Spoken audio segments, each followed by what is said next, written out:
Before I get into the sex, lies, action, adventure, death, birth, and just plain life, I'll tell you a little about myself. When my father found out that his wife was pregnant, he committed suicide. Because he believed he wasn't ready for that. 7 months later, I was born on February 17th, 1988. My mum died right after she gave me my name, Sarah Elizabeth Collins. Being the only living family member that could support me, the professor, my mum's dad, took me in and raised me in his mansion in a rural part of England. Well, enough of that. Let's get on to the real story. It was July 7th, 2002, and my grandfather had just called me into his study to speak with me. Thinking nothing of it, I went in there, wearing a low-cut lime green shirt and a pair of low-rise jeans that showed the straps of my G-string on the sides.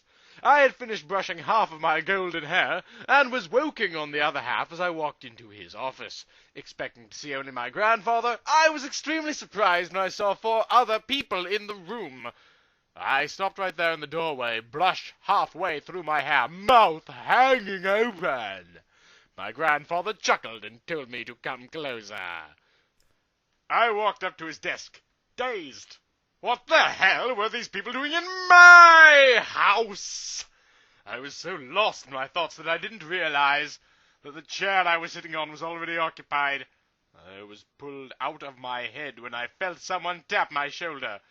When I turned around, I saw the face of a 16-year-old boy. He had sandy blonde hair and a usually sweet face, but right now he looked extremely seductive, raising his eyebrows, thinking that I sat on him on purpose.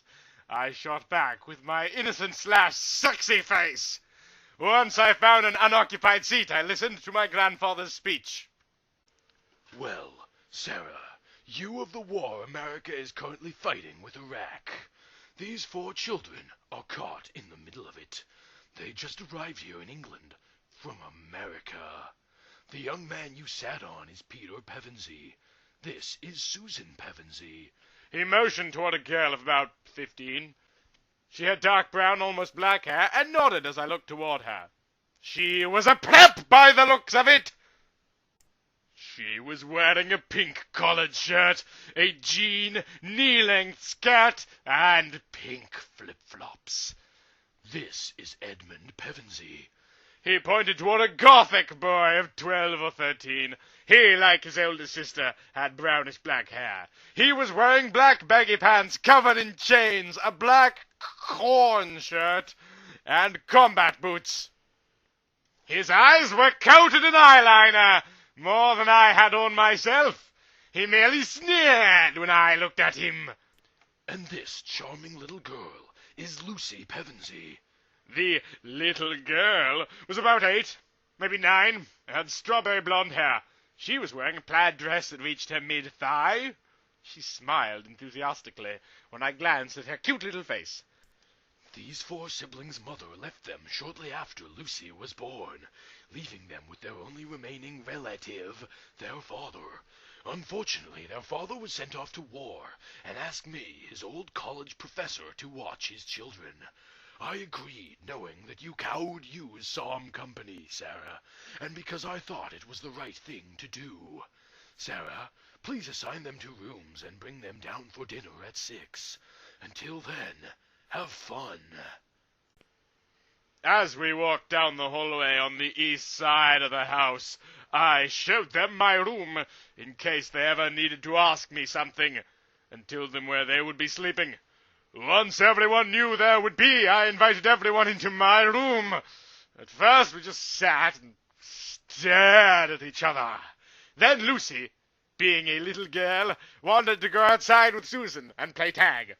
Ed, as he asked me to call him, said that he'd play too. I declined, saying that I'm not much of an athletic person. Peter also declined for a reason that will show its ugly head later.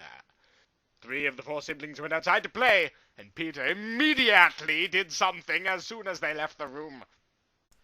He kissed me! I was not about to object. I had a good feeling about this guy. I may be a bit of a whore, but I don't screw guys I have a bad feeling about. Anyway, things soon escalated. After a few hours of having fun, we realized it was 5:30. We got dressed, fixed our hair, and went outside to get the others for dinner. We found them laying by a stream at the very edge of the property, talking about their home. "Sorry to interrupt you guys, but it's dinner time," I informed them. They got up, brushed the dirt off of their clothes, and followed me and Peter to the kitchen. As Grandfather, Peter, Lucy, Ed, Susan, and I ate dinner, we talked mostly about them and what they liked. It was really hard for me to talk to them, knowing that I had just had sex with their oldest brother, but I've always been a pretty good actress, and I didn't hint at anything. All throughout dinner, however, Peter squeezed my thigh, he was sitting next to me, and tickled my stomach. After a pretty good dinner of vegetable soup, salad, and pasta, Susan, Ed, Peter, and I tucked Lucy in, then headed to Ed's room to talk. Ed started in on the forbidden subject. "So what were you guys doing when we were playing tag before?" Go to the results for a quick memo, please. All right, I know this one might be a little confusing, and if it is, please message me and ask questions. Also, I know it's a bit different from the original, but that's good. One more thing before you go. If you want me to advertise your stories in my memos, please let me know, and I will add your name in the next story I post up here.